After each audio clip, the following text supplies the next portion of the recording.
جب وہ آتے تھے کعبے کا طواف کرتے تھے، اس زمانے میں حج دور میں رہا حضرت ابراہیم کے اعلان کے بعد سے، تو وہ لوگ اس لٹریچر کے سامنے جب اس کو پڑھتے تھے تو وہاں پر اپنا سر جھکا دیتے تھے کہ ایسا آرٹیکل، ایسی زبان، ایسی فصاحت، ایسی بلاغت، ایسی صفائی، کوئی کمی نہیں۔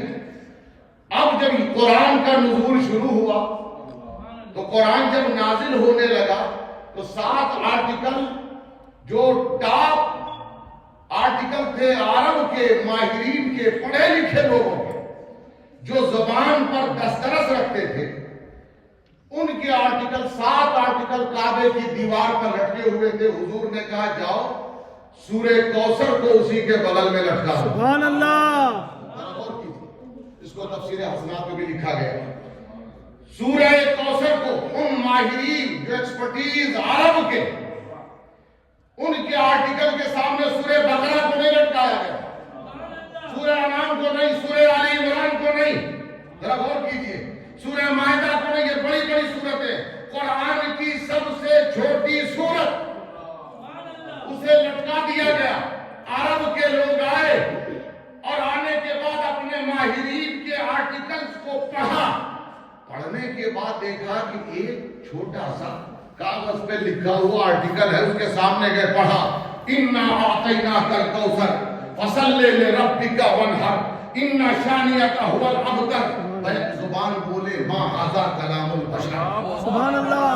انہوں نے کہا یہ کسی بشر کا کلام نہیں ہو سکتا۔ سبحان اللہ، سبحان اللہ۔ یعنی مضمون کو سمجھنے والے، عربی کو سمجھنے والے، بلاغت کو سمجھنے والے، فصاحت کو سمجھنے والے، زبان کی باریکیوں کو، گہرائیوں کو، گہرائیوں کو سمجھنے والے، اس کی ڈیپنس کو جاننے والے، جب اس چھوٹی سی سورت کو پڑھا اپنے آرٹیکل کو پڑھنے کے بعد، تو کہا یہ کسی انسان کا کلام نہیں ہو سکتا، سبحان اللہ۔ یہ کسی بشر کا کلام نہیں ہو سکتا۔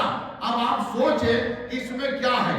اے حبیب، ہم نے آپ کو خیر کثیر عطا کیا، نماز پڑھیے اپنے رب کے لیے، قربانی دیجئے، آپ کا دشمن، اس کا معاملہ کٹا مٹا ہوا ہے، دشمن مٹ جائے گا، اتنی سی بات ہے۔ آخر کیا وجہ تھی سر جھکا دیا؟ وہ عرب تھے، مزاج شناس تھے، عربی کو جانتے تھے، انہوں نے دیکھا یہ چھوٹی سی سورت، اِنَّا، سبحان اللہ۔ اگر میں اس کی گہرائیوں میں جاؤں تو گفتگو طویل ہوگی، مگر مختصر کر دوں۔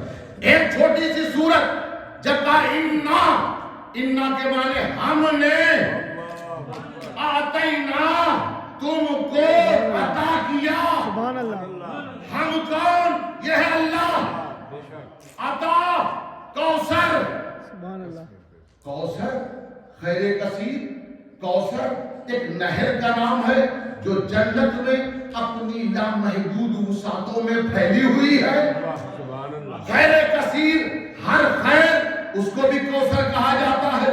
انہوں نے دیکھا ایک چھوٹی سی سورت، اس میں اللہ کا تذکرہ، ایک چھوٹی سی سورت خیر کثیر کا تذکرہ، ایک چھوٹی سی سورت اس میں جنت کا تذکرہ، ایک چھوٹی سی سورت اس میں بھلائی کا تذکرہ، ایک چھوٹی سی سورت اس میں رسول اللہ کا تذکرہ، ایک چھوٹی سی سورت اس میں بدنی عبادت کا تذکرہ، ایک چھوٹی سی سورت اس میں مالی عبادت کا تذکرہ، ایک چھوٹی سی سورت جس میں عظمت مصطفیٰ کا اظہار، ایک چھوٹی سی سورت دشمنان رسول کے لیے وعید۔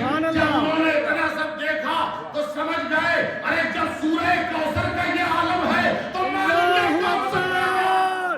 نعرہ تکبیر، نعرہ رسالت، سبحان اللہ، سبحان اللہ، زندہ باد۔ اب آپ دیکھیں اس مضمون کا انتخاب میں نے اس لیے کیا کہ